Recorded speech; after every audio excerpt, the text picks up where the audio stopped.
নাজিরহাট বাজারে সরকারি স্টল বরাদ্দকে ঘিরে অভিযোগিত কাটমানির টাকা ফেরত দিলেন তৃণমূল নেতা রামচন্দ্র ঘোষ। বৃহস্পতিবার নাজিরহাট বাজারে আয়োজিত একটি ক্যাম্পে ৩৫ জন ব্যবসায়ীর হাতে মোট ৪,২৭,০০০ টাকা তুলে দেওয়া হয়।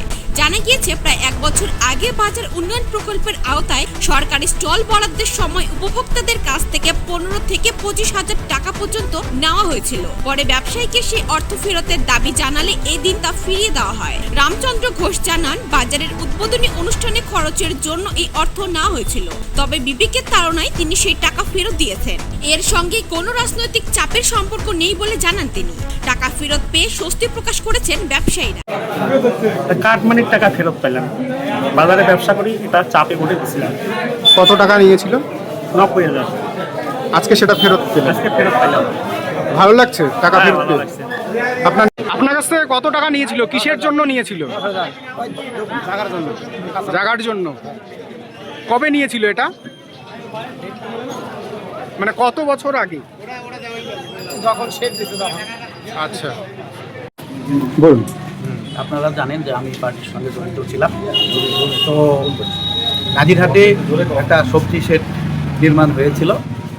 সেখানে যারা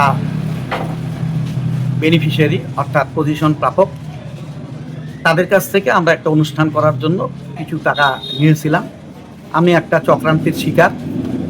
আমার উপর দিয়ে টাকা পয়সা নিয়ে অনুষ্ঠান করা হয়েছিল। তা আমি খুবই মর্মাহত যে যে সমস্ত বেনিফিশিয়ারি টাকা দিয়েছিল তারা সবাই গরিব মানুষ। আমি আমার বিবেকের কাছে আমি বিবেকের কাছে আমি সিদ্ধান্ত নিয়ে আমি যে বেনিফিশিয়ারিদের টাকা আমি দিয়েছিলাম, আজকে আমি সেই টাকাগুলো সবাইকে আমি ফেরত দিচ্ছি। আচ্ছা, আপনার উপর কি আপনি নিজের থেকেই টাকাগুলো নিয়েছিলেন না আপনার উপর নেতৃত্ব চাপ না ছিল? না, আমার উপরে কোনো চাপ ছিল না বা আমাকে কেউ কোনো প্রেশার কিক দেয় নাই।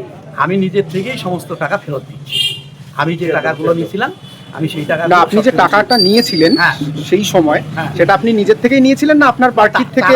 তারা যারা পজিশন পেয়েছিল তারা আমাকে নিজে এসে দিয়ে গেছিল। তখন পার্টির থেকে একটা খরচ করার কথা ছিল এবং সে খরচও করা হয়েছিল।